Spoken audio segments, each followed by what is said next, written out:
Deus. Eu quero te convidar, então, a abrir as Escrituras em 1 João, capítulo 4. Nós vemos esse texto no início e será o texto base hoje para a meditação nesta manhã. Graças a Deus. 1 João, capítulo 4, versículo de número 20, que nos diz assim: e se alguém disser, amo a Deus, e odiar a seu irmão, é mentiroso. Pois aquele que não ama a seu irmão a quem vê, não pode amar a Deus a quem não vê. Ora, temos da parte dele este mandamento, que aquele que ama a Deus, ame também a seu irmão. Amém? Irmãos, o tema nesta manhã é como amar o que não podemos ver. Como amar o que não podemos ver? Deus sempre, desde o Antigo Testamento, Deus sempre instruiu a humanidade, principalmente ali aos hebreus, aos judeus, ao povo de Israel, a não se fazer nenhuma imagem de escultura, querendo dizer, olha, este aqui é Deus. Porque era costume dos povos, das nações, dos chamados pagãos, ter imagens dos seus deuses. Ninguém adorava, no geral, ao seu Deus sem ter algo que olhasse. E se não fosse alguma imagem de escultura, de barro, de prata, seria algum elemento da natureza que seja, o sol, a lua, mas precisava-se ter algo visível. E nós vemos então Deus ali chamando Abraão e falando, olha, sai aí da tua terra, sai da tua parentela. E eu penso como Abraão deve ter sido taxado de louco, na época chamado Abrão ainda, taxado de louco. Como você vai seguir um Deus que você não vê? Cadê esse Deus? Nos mostra esse Deus. Como assim um Deus invisível que só você está ouvindo, que só você está tendo experiências com Ele?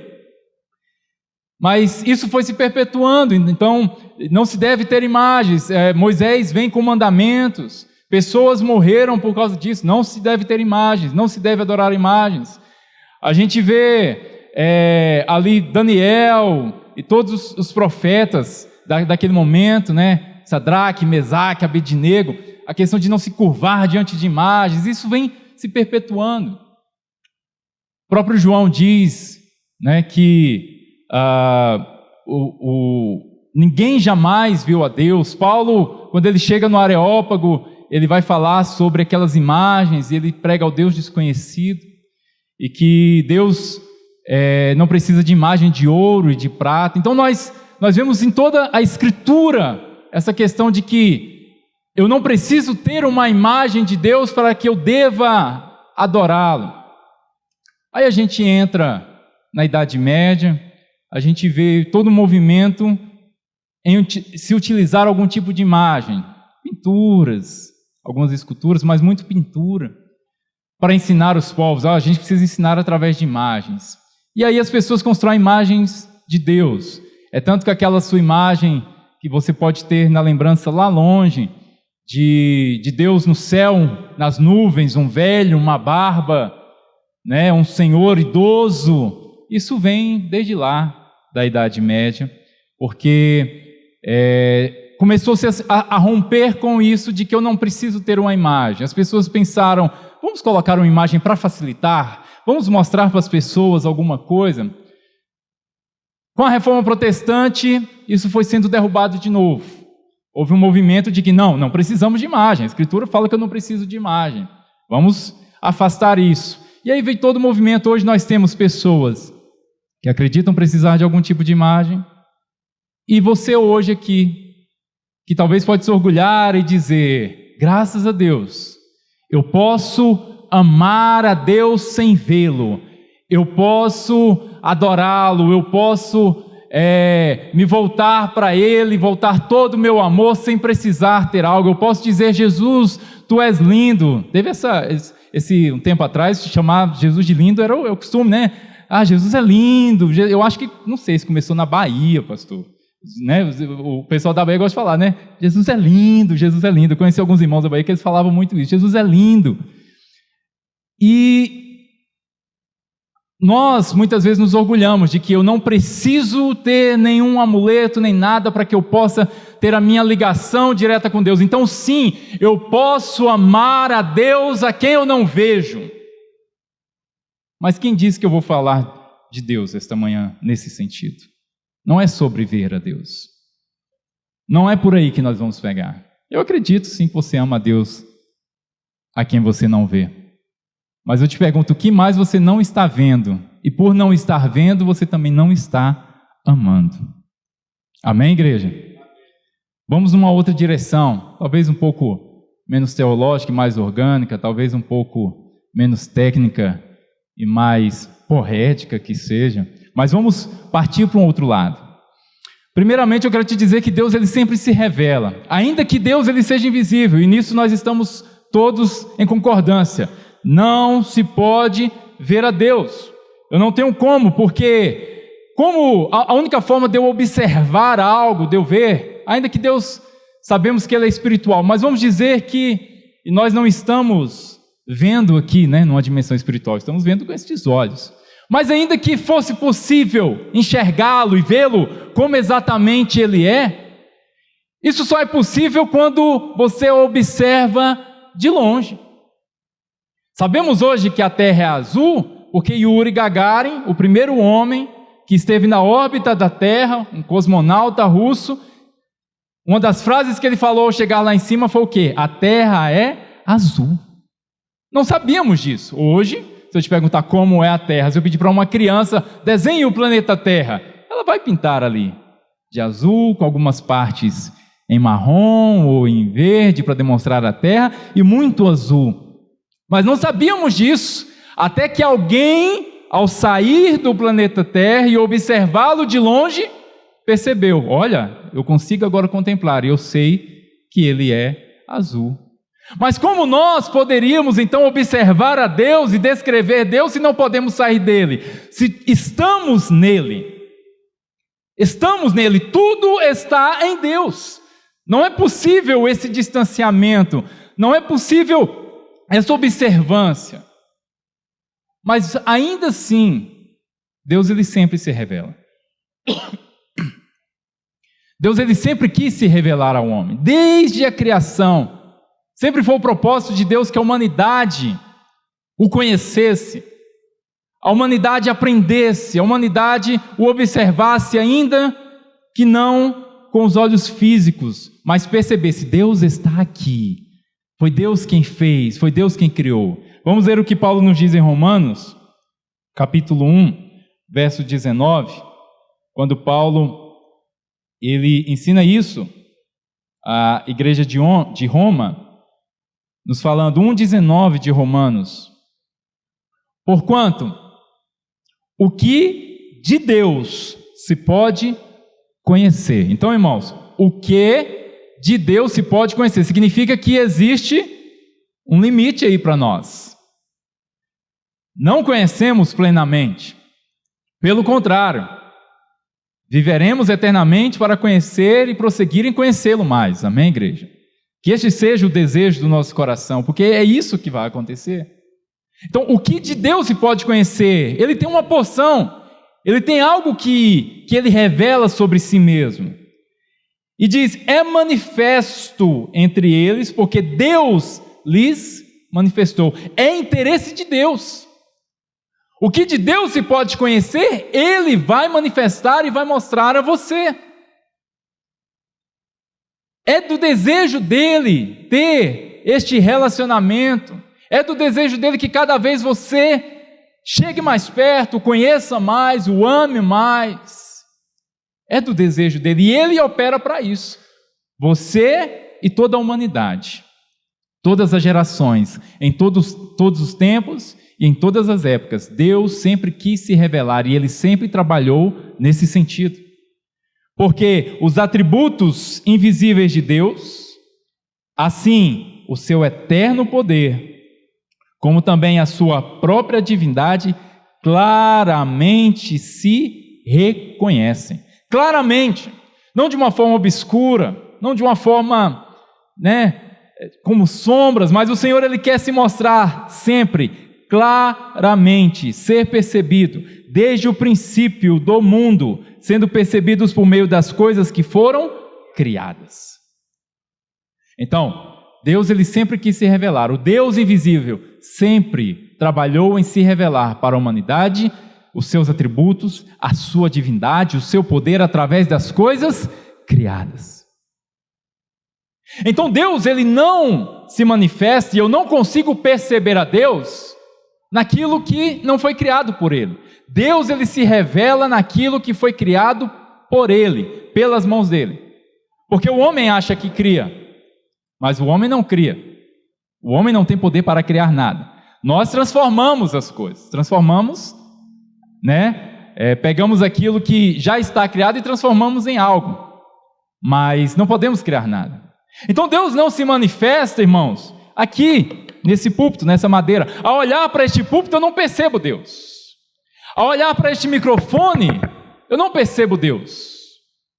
Ao olhar para a tela do meu celular eu não percebo Deus. Nossa, como Deus é maravilhoso, tão bom que nos deu até este celular para que pudéssemos ter acesso às mensagens do pastor Alexandre. Não, graças a Deus. Bom também. Bom também. Mas nós vamos perceber Deus, irmãos, ao olharmos a criação. É por isso que cada vez mais o homem ele tem percebido menos Deus, porque ele só olha as coisas criadas pelo homem. Você só vê prédio, você só vê carro, você só vê show, você só vê luzes, você só vê som, você só vê vídeo, você só vê dinheiro, você só vê o que o homem faz. Por isso que necessitamos de contemplação. Eu estava observando as gatinhas lá de casa, irmãos, não tem um dia, a gente mora em apartamento, elas não saem, mas todos os dias elas vão para a janela, pastor Alexandre, todos os dias, de manhãzinha, quando o sol está ali, 6h30, 7 horas, o sol bate na janela, elas ficam na janela, tomam um solzinho delas e ficam observando tudo. Olha o céu, os passarinhos que ela tinha vontade de pular nele, pegar no pescoço, né? Mas fica lá, olhando, contemplando, eu falo, meu Deus, e eu estou, 6h30 da manhã, 7 horas da manhã, já pensando no trabalho que eu tenho para fazer. Enquanto elas estão em contemplação, eu estou em correria. Mas fomos criados para isso, né? Eu gosto muito, é o irmão Gilmar que fica colocando a foto do sol, bem forte lá no grupo, né? O sol nasceu hoje, graças a Deus. Precisamos de mais contemplação para percebermos mais a Deus, irmãos. Amém? Porque Ele se revela para nós. Ele se revela desde sempre através daquilo que Ele criou. Amém? Mas o Senhor, em sua infinita sabedoria, em sua infinita bondade, Ele também se manifestou de uma outra forma. Além da criação, nós temos também o Cristo encarnado. Aí sim, a imagem do Deus invisível. Aleluia, amém? A imagem do Deus invisível. Ninguém jamais viu a Deus, mas Deus se revelou. No Filho unigênito, Ele se revelou a nós. A verdade, a justiça veio através dEle. E aí conhecemos não uma imagem física, não nariz, olho, rosto, cabelo, se tem barba, se não tem barba, não, mas o caráter de Deus. Muito mais do que na criação, a manifestação dos atributos de Deus, os atributos divinos, nós vemos o amor sendo manifestado, nós vemos a justiça, nós vemos a compaixão, nós vemos a misericórdia sendo manifestada ali, ao ponto que os apóstolos disseram, olha, nós vimos, nós tocamos, nós estivemos com Ele. Isso é maravilhoso, irmãos. Isso é o desejo, né? Deveria ser o desejo de cada um de nós poder contemplar isso. Colossenses, Paulo diz, e Paulo foi um dos que não teve essa experiência física, né? Mas Paulo ele nos diz o seguinte, em Colossenses 1, verso 15, a respeito de Jesus, a respeito do Cristo, melhor dizendo, da manifestação do Cristo, falando, este é a imagem do Deus invisível, o primogênito de toda a criação, pois nele foram criadas todas as coisas, nos céus e sobre a terra, as visíveis e as invisíveis, sejam tronos, sejam soberanias, quer principados, quer potestades. Tudo foi criado por meio dele e para ele. Então nós temos a manifestação do Cristo muito mais próxima do que apenas a contemplação da criação. Muito mais palpável, muito mais para a gente próximo do nosso entendimento, porque ele se faz homem, ele se faz carne, ele vive como nós e ainda assim demonstra quem é o Pai, nos traz a clareza de quem é o Pai. Mas aí eu te pergunto, qual o tema nessa manhã? Como amar o que não podemos ver. E eu te pergunto, cadê Jesus agora? Onde é que ele está? Você vai dizer, irmão, está dentro de mim. Graças a Deus, está mesmo. Tenha certeza disso. E viva assim, sabendo que ele está. Creia nisso. Mas eu te pergunto, onde que ele está agora? Para que você demonstre o seu amor por ele. Para que você olhe para ele e diga, olha Jesus, como eu te amo. Realmente possa olhar para ele e dizer, Jesus, tu és lindo, Jesus.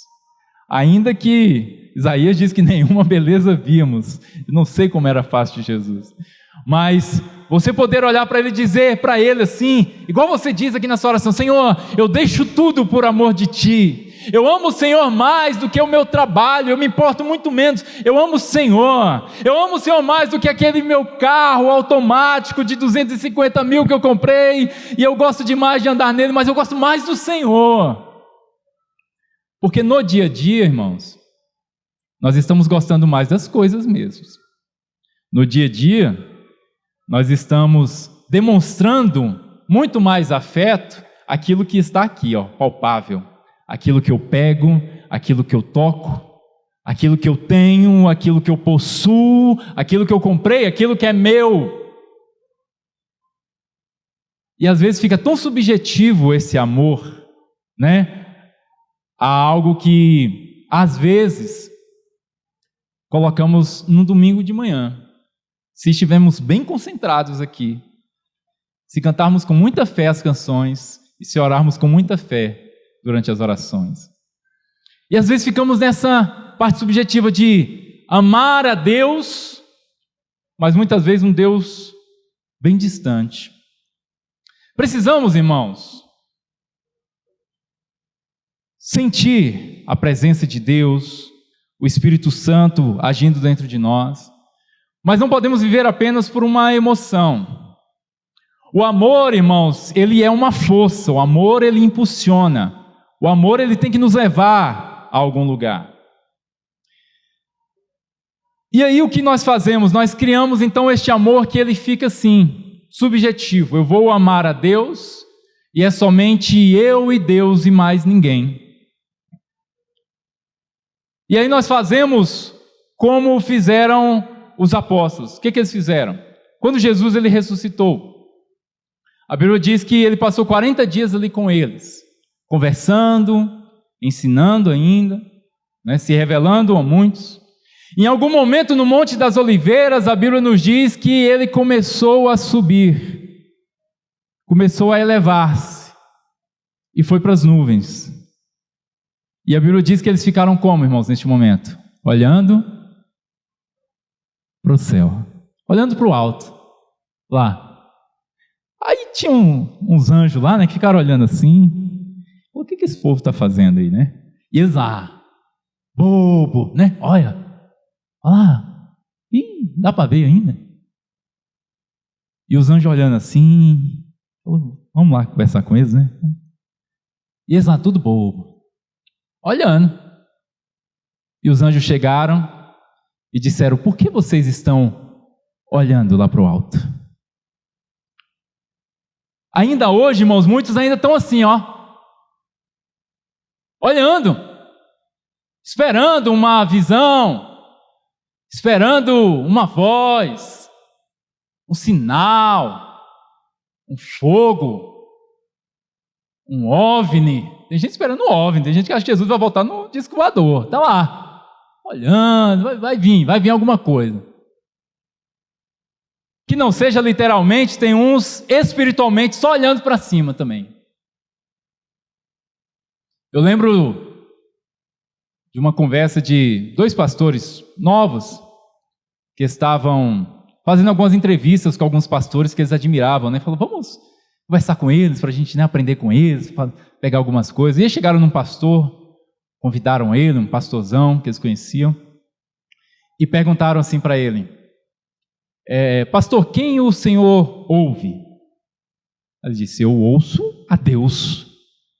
Aí, sim, sabemos. Mas quem mais? Sim.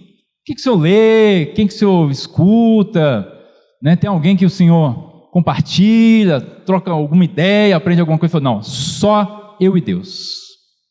Não preciso de mais nada. Uma vez por ano, eu me retiro, eu vou para o mato, e eu fico ali em jejum e oração durante alguns dias. E Deus ali, Ele me fala o que eu tenho que fazer durante aquele ano inteiro. E eu vou me conduzindo de acordo com a voz de Deus. E aí eu te pergunto, meu irmão, o quanto de ego será que tem aí? O quanto de voz de Deus e o quanto de ego deve estar aí? Porque uma pessoa que ela diz, eu não preciso ouvir ninguém, eu não preciso aprender com ninguém, eu não preciso buscar fonte, porque eu tenho um canal direto e um acesso direto. Nós temos, irmãos. Nós entramos no Santo dos Santos com ousadia, sim. Mas o Deus verdadeiro, o Deus Todo-Poderoso, Ele sempre agiu na humanidade através da humanidade. É um pensamento, irmãos, muito perigoso. Eu já pensei assim. Eu já fui para o mato também buscar essas direções. Achar que eu iria conseguir ali revelações que ninguém tinha. Achar que eu iria conseguir ali uma santidade que ninguém tinha. E eu ficava só olhando para o céu, achando que era, então, eu e Deus e mais ninguém. Enquanto ao meu lado, pessoas estavam querendo me mostrar Deus, através da sua vida, através do seu amor. Enquanto eu precisava demonstrar Deus através da minha vida, através do meu amor, eu ficava focado apenas em achar que eu precisava ter alguma ligação sozinha com Deus. Apenas isso e mais nada. Irmãos, isso já foi tentado. Os monastérios estão aí, hoje não tem força mais, mas século IV, século V, existiam monastérios, você ia para lá para ser um monge, para você ficar sozinho no seu quarto. Tinha ali vários monges, mas você nem se comunicava com ninguém. Deixa eu ficar aqui sozinho, eu e Deus, e vendo os meus pecados. O que isso virou?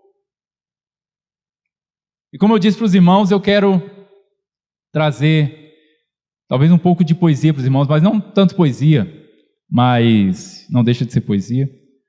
Mas eu separei algumas canções aqui. Algumas canções que me fazem refletir sobre isso. Uma delas se chama Jeito do Céu, um músico chamado Marcos Almeida. E ele diz o seguinte: da terra daqui eu vivo a terra do céu. E aí ele diz, bem além das nuvens existe um céu. Quem olha para ele descobre o chão. Olha só, bem além das nuvens. Ele fez essa canção baseada nesse texto aqui de Atos, o pessoal olhando lá para as nuvens. Ele diz, bem além das nuvens, existe um céu. Não é esse céu aqui que a gente vê, não. Ele quer dizer, existe algo maior. Só que quando eu olho para ele, eu olho para este céu, eu percebo o chão. Quando eu contemplo a divindade, eu vejo a humanidade aqui. Quanto mais eu me aproximo da santidade, mais humano eu me torno. Esse deveria ser o nosso desejo, porque a gente acha, irmãos, que está virando anjo, a gente acha que está virando um ser espiritual de algum lugar, uma entidade. Não, irmão, quanto mais você se aproxima de Deus, mais humano você é, mais perto você está daquilo que o Senhor quer que você seja, que é o ser humano. Porque Deus criou a humanidade, irmãos, a sua imagem e semelhança. Deus colocou um propósito ali na humanidade. O homem, irmãos, ele não é solidão, o homem é comunhão. Quando Deus olha, tudo para ele é Adão. Ele cria homem e mulher, ele o chama Adão, como vemos na Escritura. porque ele vê o homem sempre como um só. E em Cristo, o Cristo é coletivo, o corpo de Cristo é coletivo. Deus sempre nos olha como unidade. E às vezes nós ficamos, irmãos, acreditando que para servir a Deus eu preciso então me isolar de todos, sendo que deveríamos fazer ao contrário. Deveríamos aprender a olhar mais para aqui e menos para um céu. Por quê, irmãos? Vamos ler lá João 13, 34. Permita-se hoje, irmãos, abra seu coração, para que o Senhor ele possa hoje nos levar a caminhar um pouco mais. Eu espero que com essa mensagem, você no final, talvez agora você está pensando assim, para onde que ele está querendo ir, né? Mas eu espero que ao final você sinta vontade de caminhar mais, e não vontade de parar. João 13, 34. Inventaram, irmãos, um evangelho sem pessoas, sem o próximo. Você sabe disso. Vivemos num tempo em que o evangelho ele é para mim, né? As boas novas são para mim. Então é para que eu viva melhor, é para que eu tenha saúde, é para que eu tenha um emprego melhor, é para que eu tenha meus filhos muito bem cuidados, muito bem educados, é para que meus pais não morram, tenham saúde, é para que eu seja livre de qualquer acidente, de qualquer perrengue, de qualquer dificuldade. E aí começou-se então a viver um evangelho para mim. Por quê? Porque se eu tiver fé, eu estou bem. E se o teu próximo não está bem? Ele não tem fé. Ele não busca como eu busco. Ele não oferta como eu oferto, ele não se dedica como eu me dedico. Ele não se esforça como eu me esforço. Então inventaram um evangelho sem o próximo. Eu não preciso do próximo para passar e crescer e viver este evangelho.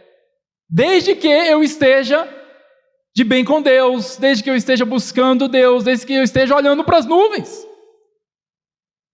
Só que Jesus, ele nos diz, no verso 34, novo mandamento vos dou. É o evangelho, irmãos, é a mensagem. Ele está dizendo, olha, eu estou deixando aqui a mensagem para vocês, que vos ameis uns aos outros, assim como eu vos amei, que também vos ameis uns aos outros. Nisto conhecerão todos que sois meus discípulos, se tiverdes amor uns aos outros. Nisto conhecerão que sois meus discípulos, ou seja, nisso verão que você segue o evangelho, nisso verão que você é um convertido, nisso verão que você está no caminho de redenção, se amardes uns aos outros. Redenção, irmãos, tem que passar também por este caminho. Não dá para ter redenção sem ter este caminho. Este é o mandamento. Passa por aqui. E antes eu lia ameis uns aos outros, eu olhava os irmãos da igreja, uma igreja com 15 pessoas, eu dizia, eu até que eu não tenho problema com ninguém não. Estou obedecendo bem, né? O irmão lá é legal, o irmão ali também, aquele ali, de vez em quando nós temos problema, mas eu perdoo ele, não tem problema. Eu amo uns aos outros, né? Eu faço isso, eu cumpro este mandamento. Irmãos, Deus sempre está falando com a humanidade. A mensagem não é só para você. A mensagem não é só para o Devap. A mensagem é sempre para a humanidade. A mensagem é para todos os filhos de Deus, que vos ameis uns aos outros como eu vos amei. Porque a Bíblia diz que Deus amou o mundo. Então quando eles falam, do mesmo amor que eu vos amei, é este amor. É um amor inteiro. Não é um amor em partes, é um amor completo, por quem veio, por quem virá, por quem já passou, por quem está aqui agora. É dessa forma que Deus ama. O sacrifício de Cristo não é apenas para alguns. A morte do Cordeiro antes da fundação do mundo não é apenas para alguns, não é apenas para agora, 2024. Por isso que ela é antes da fundação do mundo, porque ela consegue contemplar todos os que virão. Então, queridos, não podemos viver um evangelho que ele não passe pelo nosso próximo. Então, que ao contemplarmos a eternidade, Que ao contemplarmos a divindade, possamos nos perceber cada vez mais humanos. Possamos observar e ver cada vez mais este chão. Porque todo o evangelho, irmãos, ele passa por uma questão de visão. Não é divisão, é divisão. Todo o evangelho passa pelo enxergar. E aí você fica muito feliz porque você começou a enxergar. Poxa, hoje eu vejo coisas que eu não via antes. Hoje compreendo coisas que não via antes. E cada vez mais me sinto alimentado em poder compreender mais. Isso me faz tão bem. Só que todo o caminho de conversão, irmãos, a palavra metanoia, que é justamente essa conversão, que a palavra grega que é usada, ela passa pela mudança de mente, um novo pensar, consequentemente um novo olhar, uma nova maneira de ver as coisas. Então, se com relação à Bíblia, se com relação à fé, se com relação à oração, se com relação ao jejum, se com relação ao sacrifício, à oferta, ao dízimo, aos dogmas, você adquiriu um novo olhar, você começou a enxergar de maneira diferente, isso também tem que se estender à sua vida telúrica, à sua vida aqui na terra, à sua vida com o teu próximo. Jesus, quando ele cura um homem cego, um dos que foram curados, a Bíblia nos diz que quando aquele homem é curado, passa-se lama ali nos olhos dele, e Jesus pergunta: o que você vê? O que você está vendo agora? E ele diz: eu vejo os homens como árvores.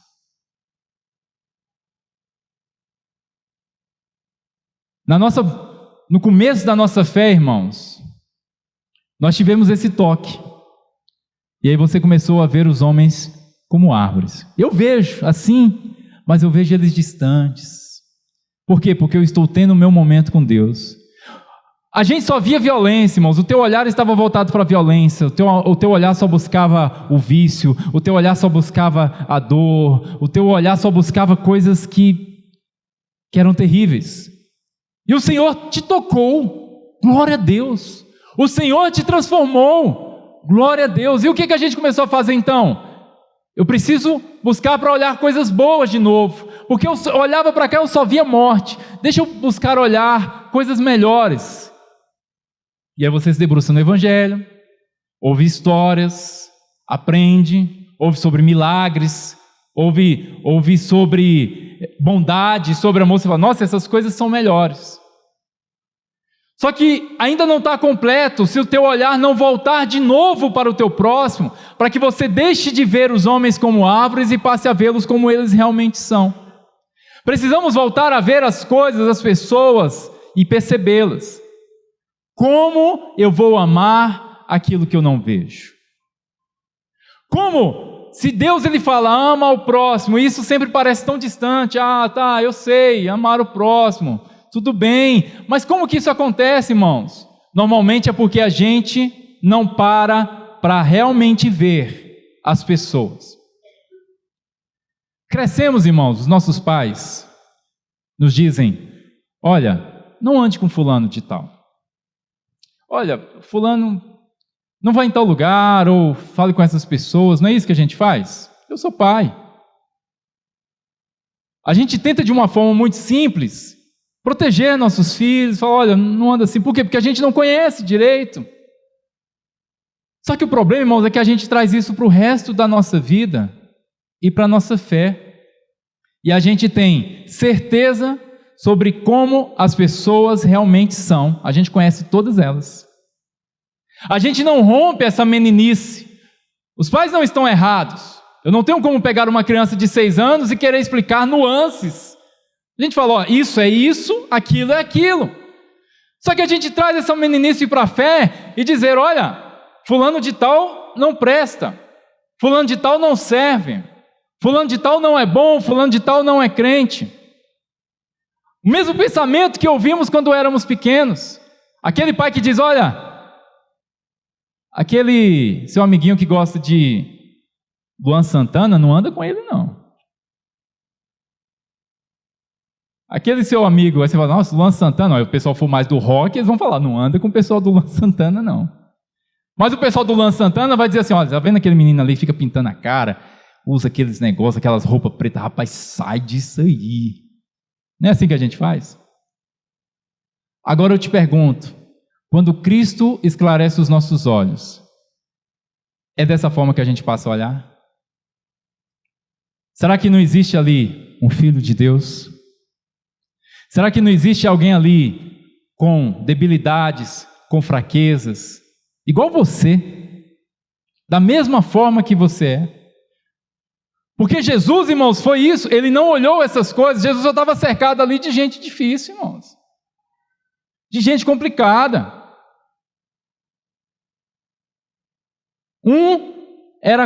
Ele era covarde contra o seu próprio povo, cobrador de imposto. O outro roubava dinheiro de oferta. O outro andava com faca embaixo da roupa aqui. Quem falar alguma coisa eu resolvo na faca. Sabe que Jesus não podia, né? Eu vou ter medo do que eu falo para o Pedro, né? Porque vai que ele faz alguma coisa comigo, né? Deixa eu pensar bem da forma que eu repreendo ele, porque esse homem nervoso não é bom, né? Aí ele vai lá, conversa com a mulher samaritana, Maria Madalena, ele só ia andando a turma da pesada. Por isso ele era julgado. As pessoas dizem, como é que você come com os pecadores? Por que você vai na casa deles? Por que você anda com essas pessoas aí? Porque as pessoas, os fariseus estavam o quê? Olhando para um céu, olhando para um templo, olhando para uma divindade que não passa pelo próximo. Que não os fazia enxergar o próximo. Tem uma outra canção, da palavra antiga, que diz assim, meu mundo é este chão, onde você cresceu e eu também. Ao redor de muitos, me apontaram as cercas e os muros. Eu quis o caminho, eu roguei pela vida. Sobre o mesmo chão, nós estamos sobre o mesmo chão, a canção fala. Eu e você estamos no mesmo chão. Só que me apontaram para mim os muros, as cercas. Disseram para mim, olha, não passe dali. Olha, quem está do outro lado ali, não se envolva. Não presta, não existe, nem é gente. E o autor da canção diz, mas eu roguei pela vida. Eu quis o caminho. Que o nosso desejo, irmão, seja este. Senhor, eu quero o caminho. Eu não quero as cercas. Eu não quero as pontes quebradas. Por quê? Porque Jesus ele veio para estabelecer a paz. Jesus ele veio para trazer esta ligação. Para dos dois povos fazer um só, como diz Paulo. Ele é a própria reconciliação, irmãos. E às vezes você fala, irmão, eu entendo isso, mas nós muitas vezes não estamos vivendo isso. Não estamos enxergando ninguém. Não estamos vendo nada. E como você vai amar o seu próximo se você não enxerga ele? Eu te pergunto, você pensava em Rio Grande do Sul até um mês atrás? Você ficava assim preocupado? Rapaz, se um dia chover lá, vai alagar. Não sei, meu Deus, cuida daquele povo, protege eles, Senhor, livra eles do mal. Você ficava assim, preocupado? Até que você viu, aquilo chegou ao seu entendimento, aquilo chegou à sua consciência e falou, eu preciso agir. Teve contribuição, teve gente que viajou, foi para lá ajudar, eu tenho amigos que viajaram, estão lá até hoje, teve mobilização, tem campanha na internet, tem campanha na igreja, porque as pessoas viram. Ou seja, enquanto nós não vemos, não faz sentido para nós a violência do outro, a molestação, o estupro, a morte, o roubo. Enquanto não vemos, irmãos, não faz sentido, é tudo muito distante, é tudo muito abstrato. Não nos dói, não nos causa incômodo algum, não nos muda de forma nenhuma. O mundo inteiro está sempre em sofrimento, irmãos. O mundo inteiro está sempre em catástrofe.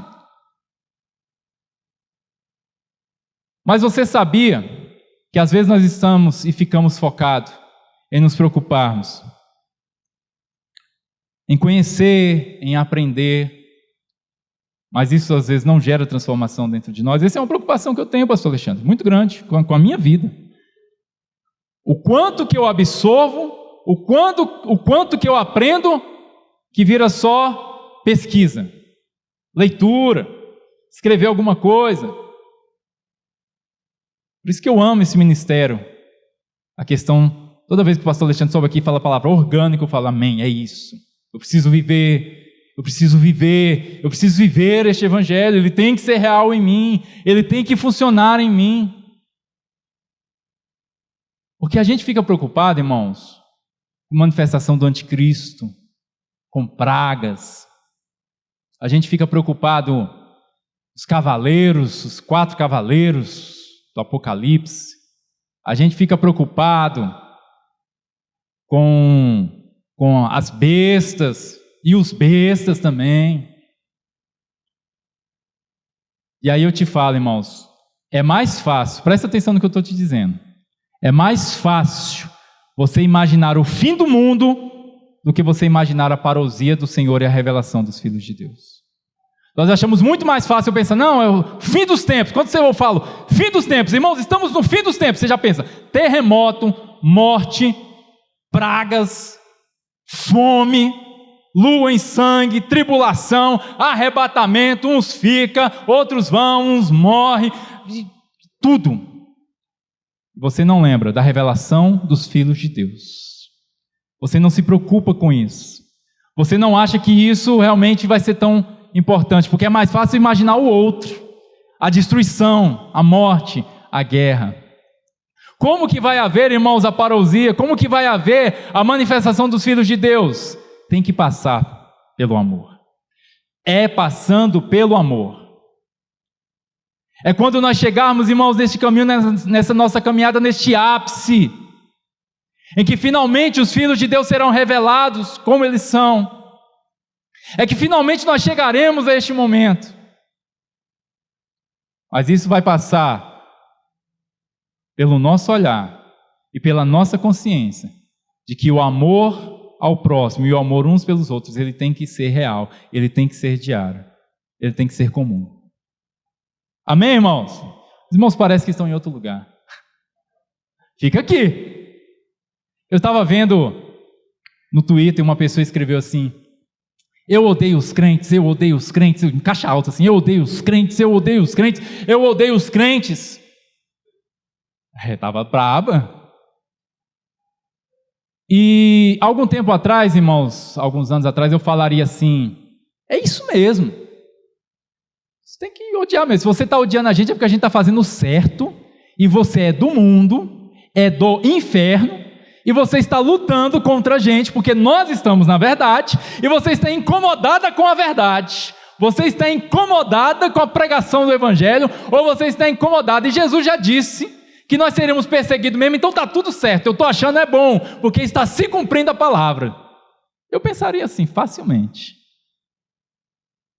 Mas quando eu li isso, aí eu lembrei de outra canção. Está só ouvindo canção, só ouvindo música.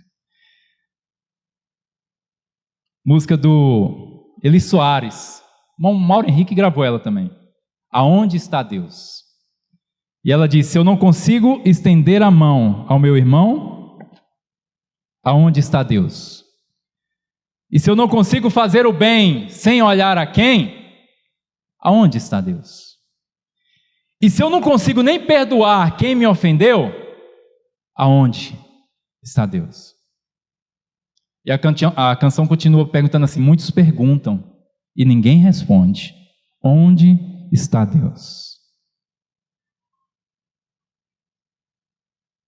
Cada um tem os seus motivos, irmãos, para odiar quem quer. Se ela odeia os crentes, odeia os cristãos, odeia os evangélicos, odeia quem quer que seja. Mas eu te pergunto, como nós estamos vivendo, irmãos? Será que a igreja está fazendo com que as pessoas odeiem a igreja porque a igreja está sendo bondosa, amorosa, perdoadora, pacificadora, mais amiga do bem do que, dos prazeres? É por causa disso? O pastor Alexandre acabou de dizer aqui, falou, olha, eu não vou nem contar para os irmãos a questão das últimas semanas que eu vi sobre o cristianismo, que me deixou chateado, baqueado. Será que é isso, irmãos? Será que é dessa forma que nós estamos revelando os filhos de Deus? A parousia está acontecendo? Ela está.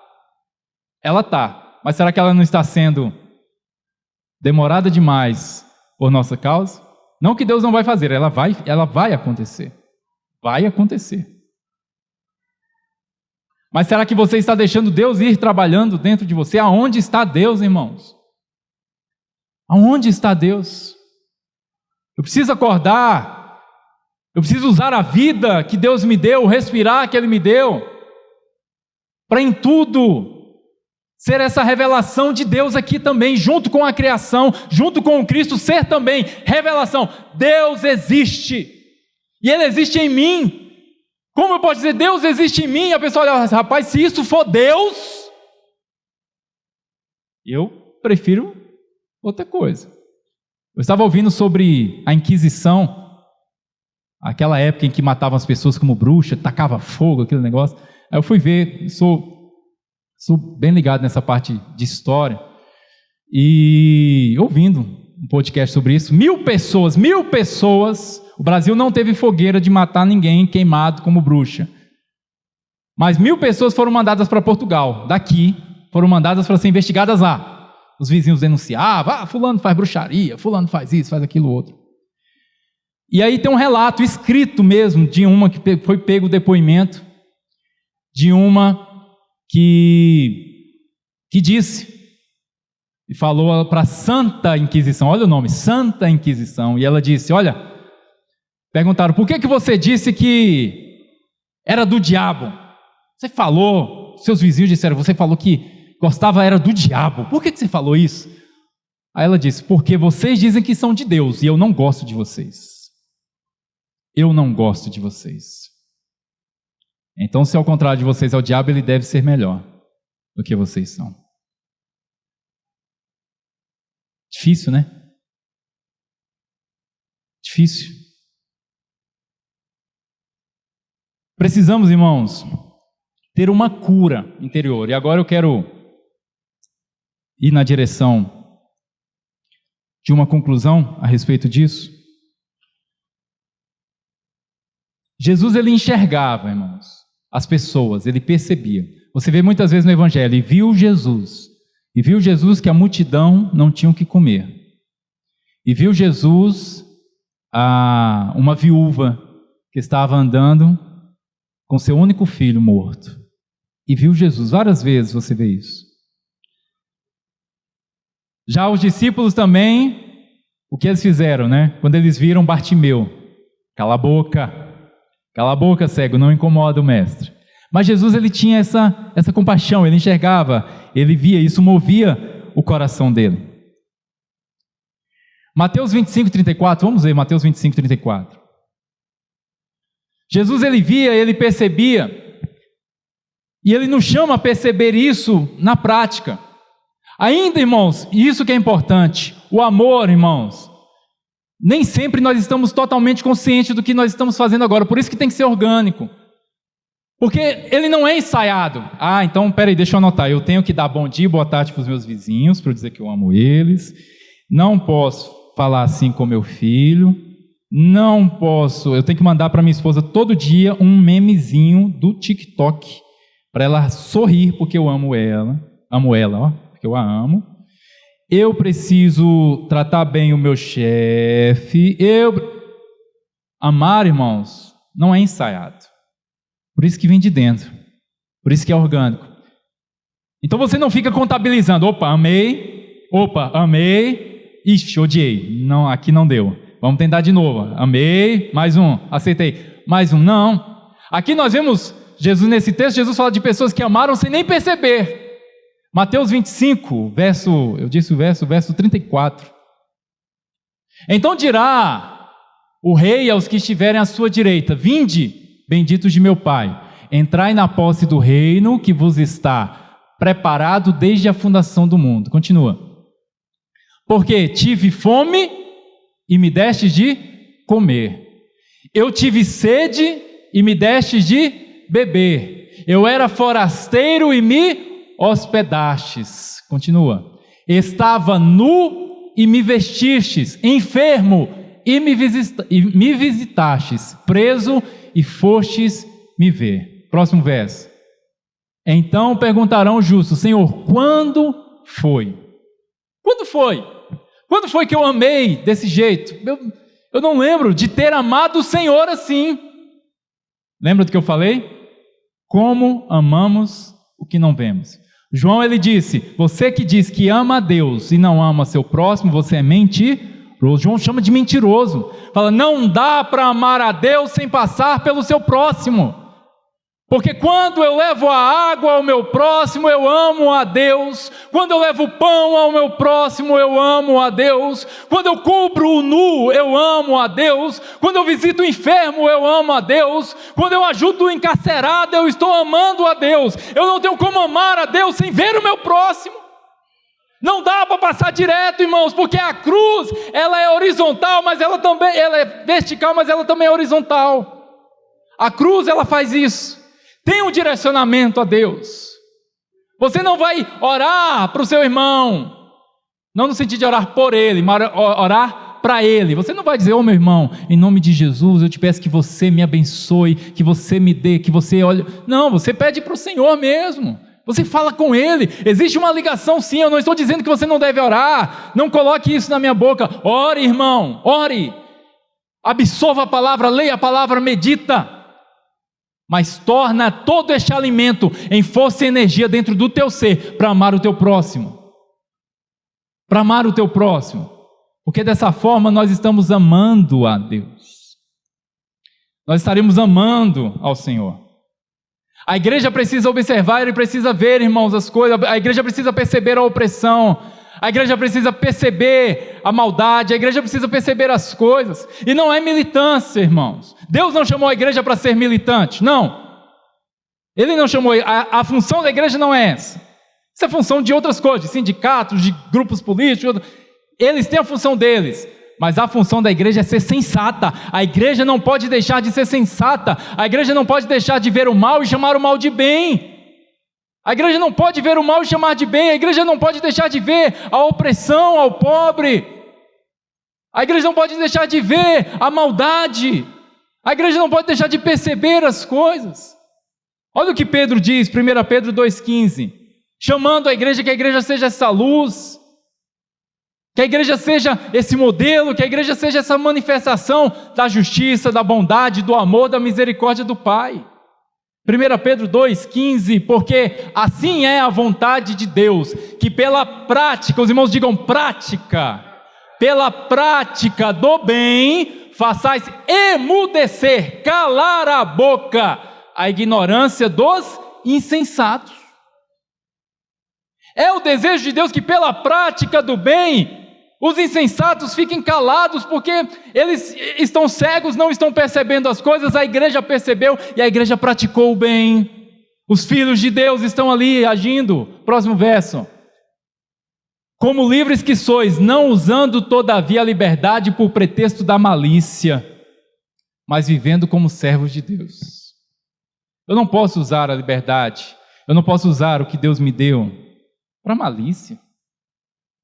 É pelo contrário, é para a prática da bondade, para que todos vejam o Senhor. Tem outra música, irmãos. Vai botando aí no... Só que o meu gosto musical, não sei se os irmãos vão gostar não, mas tudo bem. Herege, é do Mauro Henrique também. Ele diz assim: um outro Deus eu criei, tão cruel, a imagem do meu eu. E aí ele diz: a fé vira faca sem amor. A lei, ela vira laço sem amor. Como ter a Deus sem ter amor, se Ele é amor? Imagina uma fé que vira uma faca. Tem muito, pastor? Fé que mata, fé que oprime, fé que perturba o próximo, fé que agride, fé que faz sangrar. Literalmente até. Literalmente. Só que eu estou falando aqui para os irmãos, e a gente já fica assim, né? Eu sei que os irmãos estão com frio, né? A gente já fica...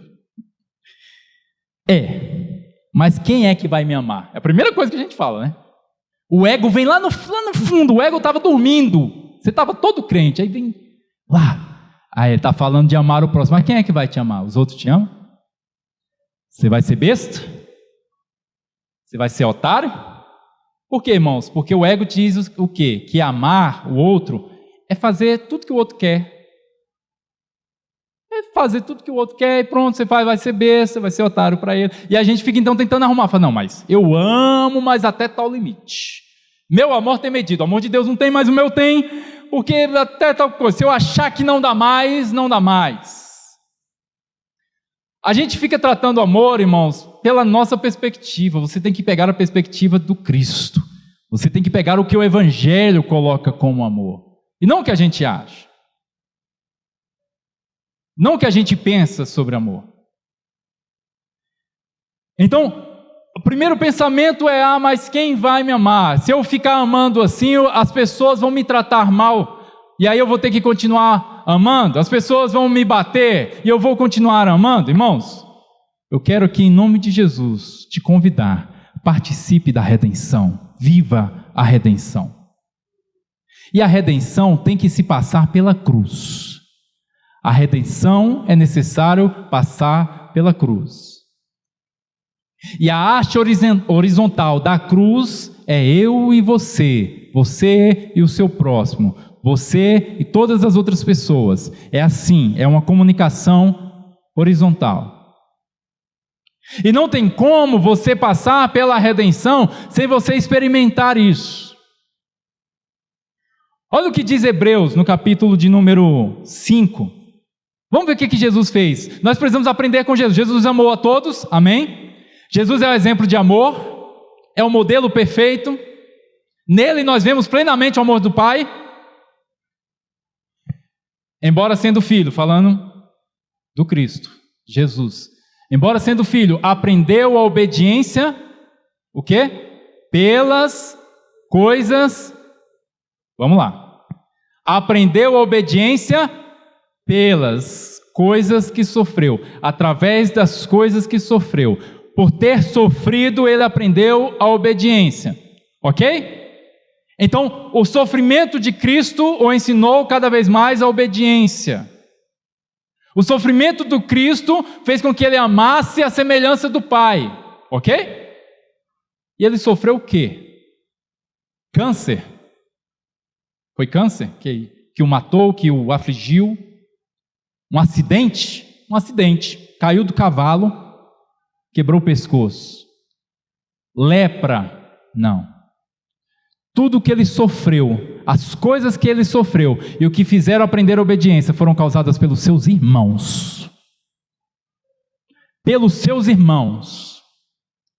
Amar a quem não o amava fez com que ele aprendesse a obediência.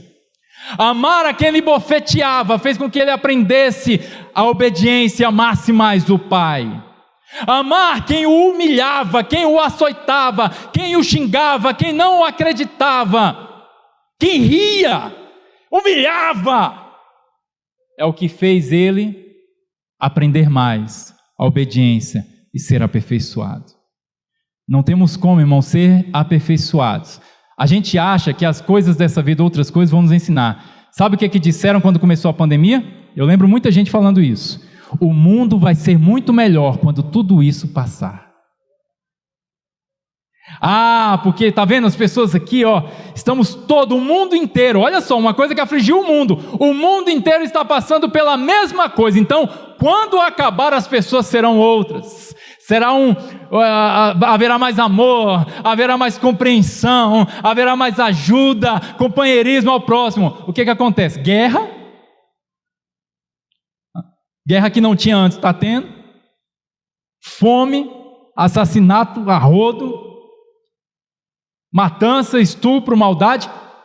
Irmãos, a nossa obediência não vai ser pelas doenças que passamos, ainda que possamos aprender com elas, mas isso não quer dizer que você vá aprender com elas. Tem duas pessoas que passaram pela mesma situação de enfermidade, uma cresceu com aquilo, a outra não.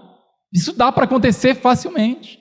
Não é você ter passado um acidente de carro, Deus te livrou, você fala, não, agora eu estou transformado, eu vou me aperfeiçoar agora no amor. Não, irmãos, é o teu envolvimento com o teu próximo, é o dia a dia, é tua esposa, é teus filhos, é esta igreja, é o teu trabalho, é as pessoas que você não conhece.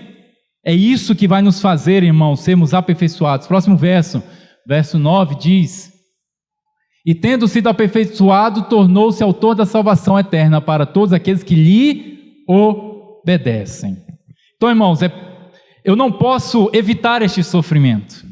Não faça isso. Se você evita essa dor, você pode ter seus traumas. Cuide dos seus traumas. Procure ajuda. Trabalhe, ore. Mas você não pode dizer, eu não voltarei mais, porque eu já fui ferido. Tenho certeza que nessa igreja tem muita gente que já veio ferido de outro lugar. Eu cheguei aqui, irmãos, baleado. Sabe o que é baleado? Baleado.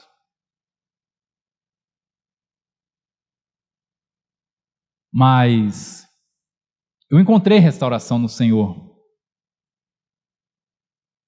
Eu encontrei restauração na comunidade. Você também deve ter vindo, chegou aqui, falou, e agora, o que eu faço?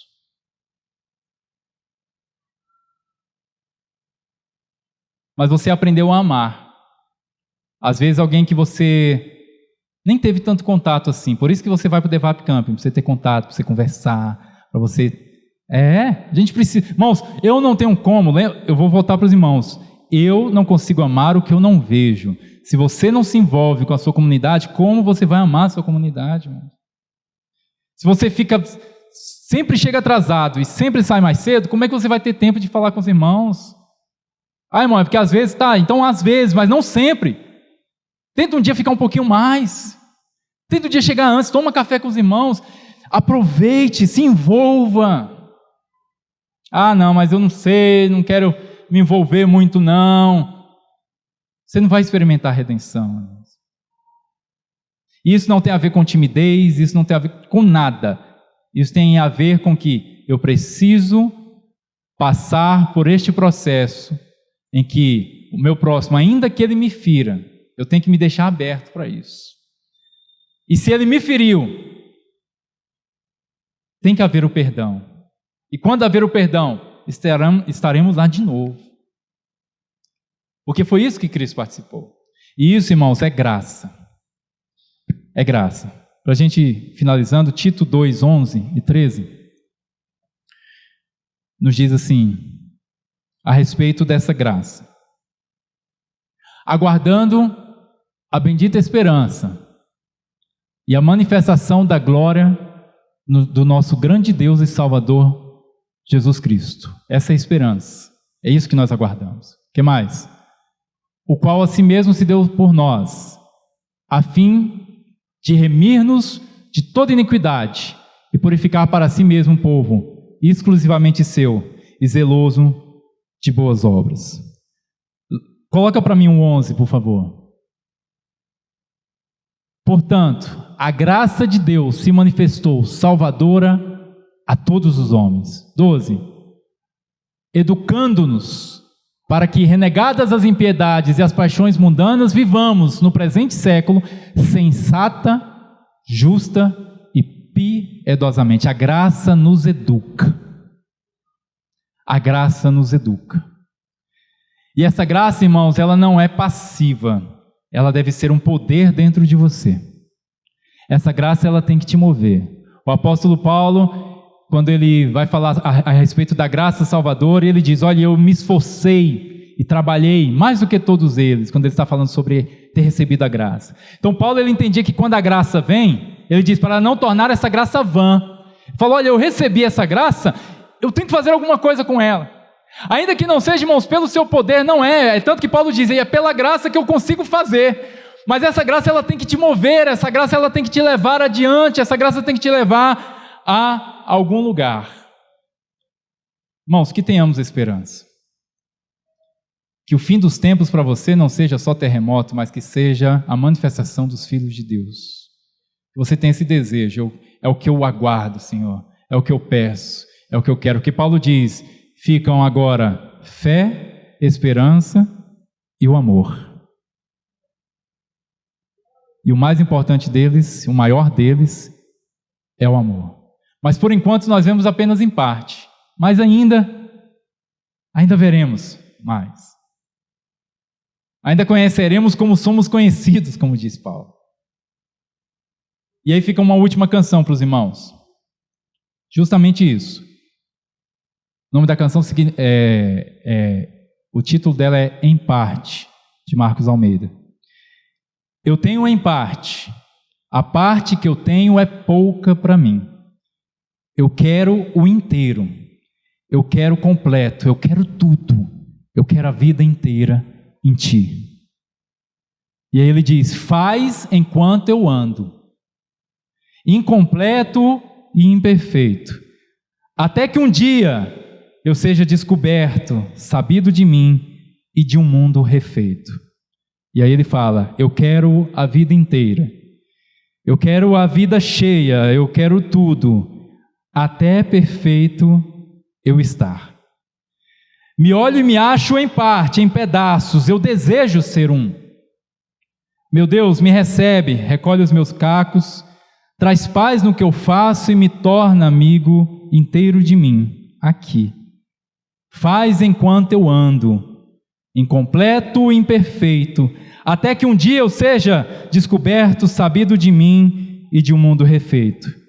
Eu quero a vida inteira, eu quero a vida cheia, eu quero tudo, até perfeito eu estar. E eu te pergunto, irmão, você quer o quê? Dentro de si mesmo, diga, eu quero, Senhor, amar, me ensina a amar. Amém, igreja? Deus abençoe a todos.